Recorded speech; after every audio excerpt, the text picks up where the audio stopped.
今は私のuniverso realisasi ini saya benar lebih. Hai, terima kasih sudah mengklik video ini. Apa kabar semuanya? Semoga kalian baik-baik saja ya. Selamat datang di channel Tiramisu, di mana saya membahas berita terkini dengan sudut pandang yang mendalam.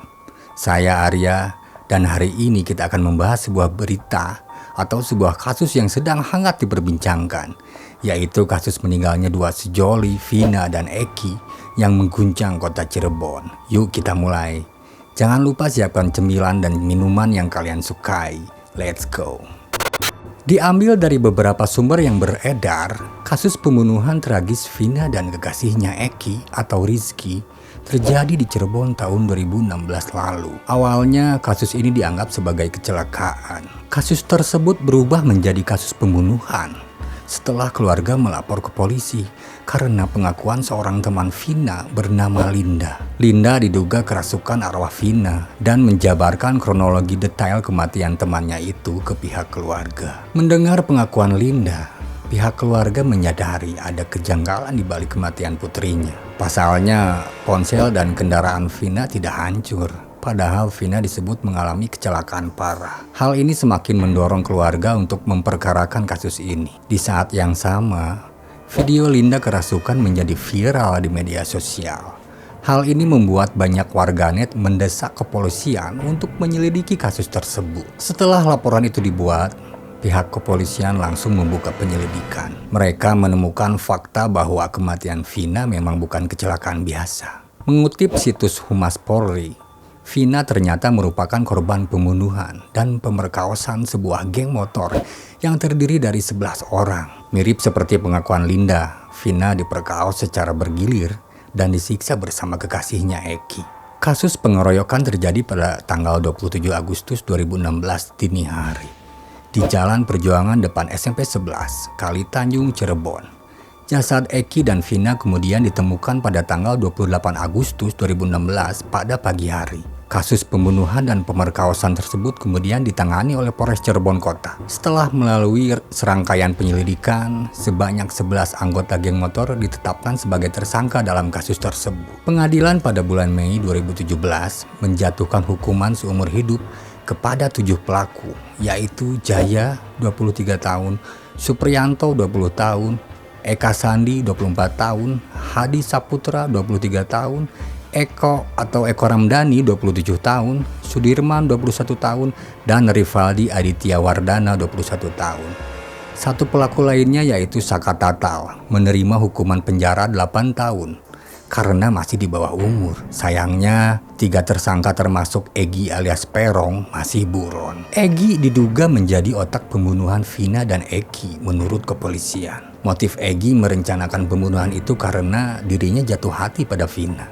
Vina menolak cinta Egi karena ia sudah bersama dengan Eki yang juga merupakan teman Egi. Saat ini Egi masih diburu oleh pihak kepolisian. Polda Jabar menepis kabar yang menyebut bahwa Egi disembunyikan oleh pihak kepolisian. Mereka juga meminta masyarakat untuk ikut serta mencari 3 pelaku yang buron agar kasus ini dapat selesai. Himbauan kepada kami, bila mana rekan-rekan warga masyarakat mengetahui, tolong agar dapat menginformasikan kepada kami untuk dapat kami proses.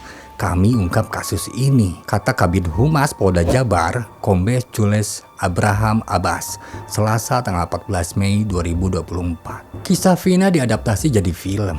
Warganet ramai mengkritik pada awal Mei 2024 lalu. D Company merilis film horor yang mengangkat kisah Vina saat berusia 16 tahun itu dengan judul Vina Sebelum 7 Hari. Film ini diklaim bertujuan sebagai edukasi agar tidak ada korban serupa di masa depan dan mendorong pihak kepolisian untuk menangkap 3 pelaku yang belum ditemukan. Film yang 80% lokasi syutingnya menggunakan TKP asli ini pun langsung menuai kontroversi dari masyarakat, terutama di media sosial. Menurut warganet, film Vina harusnya dikemas dalam bentuk film dokumenter jika benar-benar bertujuan sebagai edukasi dan mendorong pihak kepolisian untuk menangkap 3 pelaku yang belum ditemukan, bukan film horor. Selain itu, film ini juga dikecam karena menampilkan adegan pemerkosaan dengan cukup eksplisit dan brutal tanpa peringatan pemicu atau trigger warning. Tak hanya itu, Sejumlah warganet di media sosial juga menyebut bahwa ada banyak penonton di bawah umur yang menyaksikan film Vina sebelum 7 hari. Selain itu, tak sedikit juga penonton yang berimajinasi liar setelah menyaksikan film itu, terutama adegan pemerkosaan. Tapi, kalau menurutku sih, di negara Konoha ini tidak akan viral atau tidak akan lewat mang. Akibat keributan di media sosial ini, Asosiasi Lawyer Muslim Indonesia atau ALMI melaporkan film Vina sebelum 7 hari ke Bareskrim Polri terkait dugaan membuat keonaran. Melansir dari CNN Indonesia, Ketua ALMI Zainul Arifin mengatakan, pengaduan tersebut sengaja dilakukan karena film Vina dinilai membuat kegaduhan saat proses hukum masih berjalan dan belum final. Perdebatan yang terjadi di jagat maya sedikit banyak telah menimbulkan kegaduhan dan multitafsir dalam proses penegakan hukum yang sedang berjalan, ujar Zainul dalam keterangan tertulis. Viralitas kasus ini menimbulkan potensi kekaburan dan mengganggu fokus aparat penegak hukum dalam mengungkap kasus ini secara presisi, imbuhnya. Berdasarkan unggahan di company melalui akun Instagram resmi di company official atau @thecompany_official, jumlah penonton film Vina hingga hari ke-19 adalah sebanyak 5.500.000 penonton. Dalam pengumumannya, di company menyebut 5,5 juta penonton tersebut ikut merasakan pedih dan sakitnya almarhumah Vina. Singkat cerita, akhirnya polisi menangkap salah satu DPO yang bernama Egy atau Peggy alias Peron. Peggy ditangkap tim gabungan Polda Jabar dan Mabes Polri Kota Bandung Selasa 21 Mei 2024 pada malam hari. Atas nama Peggy Setiawan diamankan tadi malam di Bandung, kata Dirkrimun atau Direktur Reserse Kriminal Umum Polda Jabar Kombes Surawan saat dihubungi wartawan Rabu 22 Mei 2024. Penangkapan Peggy dilakukan saat bekerja sebagai kuli bangunan di kawasan Jalan Kopo, Kota Bandung. Peggy diketahui merupakan otak dari pembunuhan dan pemerkosaan terhadap Vina. Tersangka Peggy diduga sebagai otak kasus pembunuhan disertai pemerkosaan yang terjadi 8 tahun silam, ujar Kabid Humas Polda Jabar Kombes Jules Abraham Abbas dalam keterangannya. Jules menyebut Peggy sudah 8 tahun berada di Bandung, namun dia mengaku masih akan mendalami kemana aja Peggy selama menjadi buron. Informasinya sudah lama di Bandung, tapi akan kami dalami selama 8 tahun kemana. Nanti akan disampaikan perkembangannya, ucapnya. Kombes Abbas mengatakan Peggy selama ini berada di Bandung. Dia bekerja sebagai kuli bangunan. Informasi terakhir yang kami dapatkan, yang bersangkutan bekerja sebagai buruh bangunan di Bandung, sehingga kami tangkap di Bandung, ucap Abbas menambahkan. Polisi sempat kesulitan melacak keberadaan Peggy. Jules mengatakan, selain berpindah tempat, Peggy rupanya mengganti nama panggilannya menjadi Robi. Dia berganti nama, panggilan di tempat kerja atau di kuli bangunan mengaku bernama Robi, ujar Jules. Diketahui belakangan Robi Irawan adalah nama adik kandung Peggy Setiawan. Sang adik Robi mengungkap, panggilan Robi ke Peggy sebenarnya hanya ketika di Bedeng saja, tempat mereka bekerja sebagai kuli bangunan. Diketahui Peggy dan Robi ternyata juga memiliki 2 saudara lainnya, yakni Luciana dan Ameliana. Luciana juga sudah Luciana juga sudah diperiksa di Mapolres Cirebon Kota sebagai saksi untuk Peggy Setiawan. Menurut Robi, perubahan nama ini bermula dari masalah keluarga yang memaksa Peggy untuk mengadopsi identitas baru. Jadi perubahan nama yang terjadi pada kakaknya itu karena permasalahan keluarga, di mana waktu itu bapak Peggy mengenalkan kepada istri mudanya di Bandung sebagai keponakannya. Takutlah intinya kepada istrinya gitu. Saat waktu itulah Peggy dikenal sama lingkungan kontrakan sebagai Robi. Robi juga menegaskan bahwa pada saat kejadian yang menimpa Vina dan Eki tahun 2016 lalu, Peggy kakak kandungnya sedang bersama dirinya di Bedeng. Sementara itu, pada saat kejadian, Robi sedang bersama Peggy di Bandung sampai keesokan harinya pun masih ada ketika bangun tidur. Robi siap menjadi saksi kalau Peggy tidak bersalah dan yakin Peggy tidak bersalah. Harapannya Peggy cepat keluar saja, jelas dia. Peggy di mata adiknya adalah sosok pekerja keras. Sudah lama ikut Peggy kerja di Bandung, katanya. Kasus yang melibatkan Peggy Setiawan terus menjadi perhatian publik dan kesaksian Robi diharapkan dapat membantu mengungkap kebenaran di balik tuduhan yang menjerat kakaknya. Dari keterangan tetangganya, Marsina usia 51 tahun.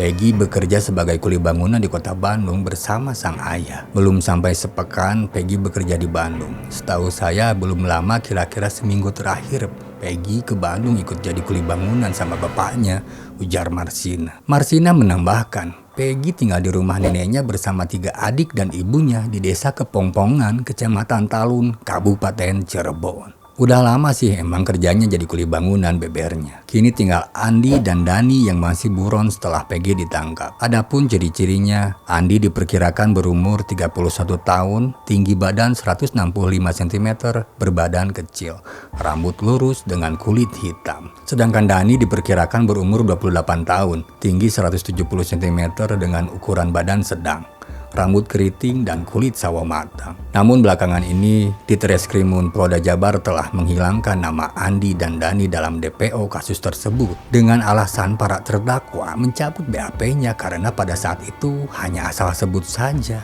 Jadi DPO itu cuma 1, bukan 3 orang seperti kabar yang beredar selama 8 tahun terakhir.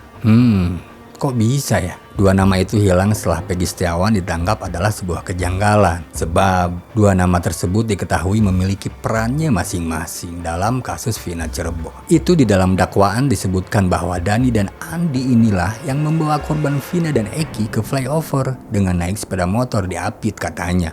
Kata Otto dalam konferensi pers di kantor Pradi, Jakarta Timur, Senin 10 bulan 6 tahun 2024. Mungkin dibonceng ke flyover sehingga terkesan matinya itu gara-gara kecelakaan, sambungnya. Dia menjelaskan, berdasarkan isi dakwaan jaksa hingga putusan hakim, nama Andi dan Dani jelas berperan dalam kasus tersebut. Oleh sebab itu, jika tiba-tiba polisi menyatakan 2 nama itu adalah fiktif, maka seluruh cerita pembunuhan Vina juga kemungkinan fiktif. Pertanyaannya, siapa yang membawa Vina dan Eki ini ke flyover? Apa bisa mereka itu jalan lagi walau sudah mati? Siapa yang membawa? Ini aneh cerita ini. Jadi artinya isi dakwaan itu fiktif dong. Karena Dani dan Andi sesungguhnya tidak ada. Padahal di dakwaan di situ ada pungkasnya. Kasus Vina Cirebon sampai saat ini masih menjadi perdebatan publik di ruang-ruang sosial media. Analisis cocoklogi warganet soal pelaku hingga motif pembunuhan Vina dan kekasihnya Eki di 2016 jadi pembahasan intens.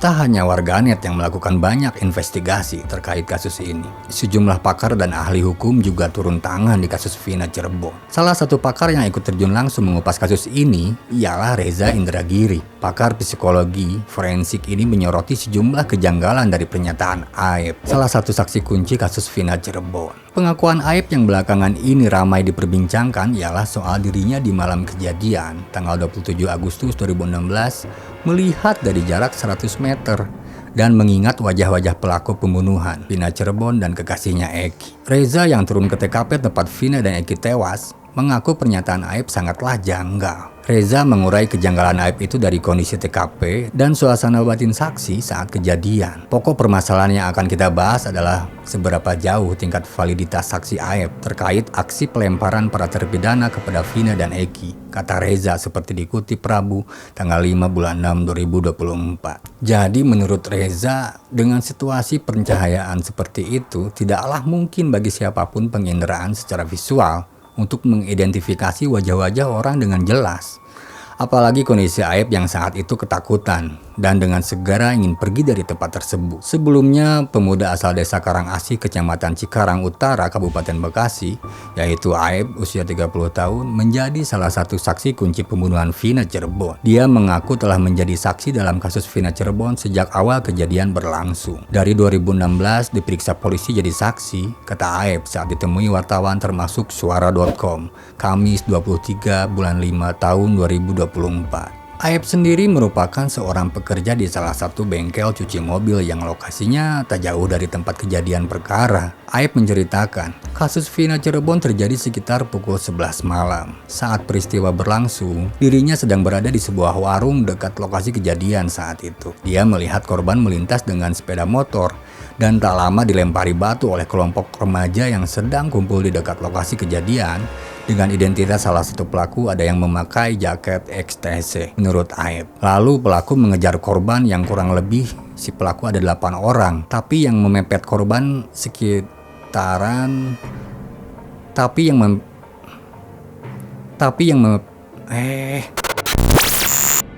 memepet korban sekitaran 4 orang, ujarnya. Aep yang merasa takut pun langsung meninggalkan lokasi. Dia mengaku setelah itu tak tahu lagi peristiwa apa yang terjadi dengan Vina dan kekasihnya. Meski begitu, Aep memastikan bahwa kematian Vina dan kekasihnya bukanlah karena kecelakaan. Aep mengaku dirinya tidak mengenal dengan para pelaku yang mengejar Vina dan kekasihnya pada saat kejadian. Namun dia sering melihat para pelaku kumpul di depan sebuah tempat tongkrongan yang ada di depan tempat kerjanya. Seperti sebuah kisah yang tak berujung. Kini kasus pembunuhan Vina Cirebon semakin memanas. Kasus ini terus memunculkan adanya polemik yang terjadi di sepanjang jalannya proses penyelidikan. Sebelumnya Linda yang mengaku kerasukan arwah Vina menyinggung soal sosok Mel-Mel. Linda mengatakan bahwa Mel-Mel ikut terlibat dalam pembunuhan keji Vina Cirebon dan Eki. Di sisi lain, sosok Mel-Mel akhirnya kini muncul ke hadapan publik. Kepada TV One, Mel-Mel secara eksklusif menguak fakta-fakta baru yang mengejutkan terkait kasus Vina Cirebon. Mel-Mel menceritakan bahwa dirinya dan Linda di hari kejadian bertemu dengan Vina dan Eki. Saat itu, Eki menghubungi Mel-Mel untuk mengajaknya pergi sebelum malam kejadian. Eki mengajak Mel-Mel lantaran ada masalah dengan sosok Egi yang diklaim sebagai Peggy atau alias Peron. Pas sore itu si Eki nelfon, dia ngajak pergi malamnya karena ada masalah dengan Egi, ucap Mel-Mel. Alhasil, Linda, Eki, dan Mel-Mel sempat berkeliling kota dengan sepeda motor. Saat arah menuju pulang,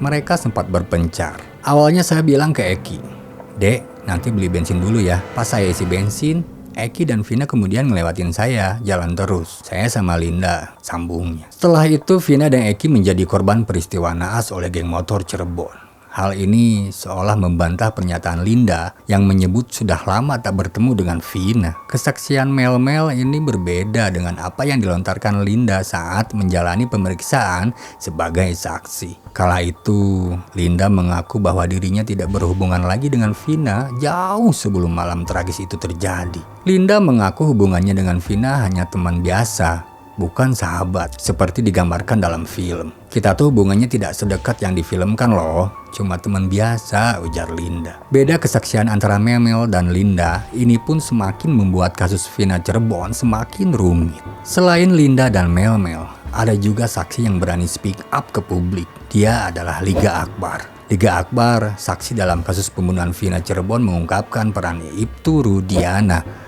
atau yang juga ayahnya korban, yaitu Eki. Padahal Liga Akbar mengaku tidak mengetahui sama sekali kejadian pembunuhan terhadap Vina dan Eki pada tanggal 27 Agustus 2016 lalu. Di salah satu program rakyat bersuara di iNews TV yang dipandu Aiman Wicaksono, Rabu tanggal 12 bulan 6 2024, Liga Akbar mengungkapkan terpaksa memberikan kesaksian bahwa Vina dan Eki dianiaya dengan dipukuli dan dilempari batu hingga tewas. Saya diminta jadi saksi oleh Pak Rudiana karena kedekatan saya dengan almarhum Eki. Saya saat itu tidak mau, tapi bingung mau bilang atau mengadu ke siapa karena nggak ada yang percaya, ungkap Liga Akbar. Padahal saat peristiwa pembunuhan Vina dan Eki, kata Liga Akbar, dirinya tidak ada di lokasi kejadian. Dia berada di sebuah warung sekitar SMA 4 yang lokasinya jauh dari tempat kejadian perkara. Saya tiba-tiba dijemput di rumah untuk dijadikan saksi. Saya sudah menolak beberapa kali memberikan kesaksian. Tapi oleh pemeriksaan saat BAP dirangkaikan kesaksiannya, ujarnya. Ketika di pengadilan, Liga Akbar pun memberi kesaksian sesuai dengan BAP yang sudah dirangkai oleh pemeriksa. Apalagi sedang dilakukan dengan secara tertutup, sehingga rekan almarhum Eki dan ibunya juga tidak boleh masuk. Saya bingung banget di situ. Liga Akbar menyesali ini semua. Menyesali betul kalau seandainya bisa berbalik, Liga akan mengatakan hal yang sesungguhnya. Apapun yang terjadi, ucapnya. Nah, bagaimana pendapat kalian tentang kasus ini? Apakah langkah yang diambil oleh pihak berwenang sudah cukup? Atau adakah hal lain yang menurut kalian perlu dilakukan oleh pengungkap kasus ini? Kalau menurutku sih, semoga kasus ini cepat selesai dan terungkap dengan kebenaran, bukan dengan samaran, yang bisa jadi orang salah dipertahankan dan yang benar disingkirkan. Semoga tidak ada lagi Vina-Vina atau Eki-Eki yang lain di kemudian hari. Tetap waspada, jaga kesehatan kalian, dan baik-baik ya. Jangan ragu untuk berbagi pandangan kalian dengan mengirimkan pesan atau komentar di sini. Saya Arya, sampai jumpa di berita selanjutnya.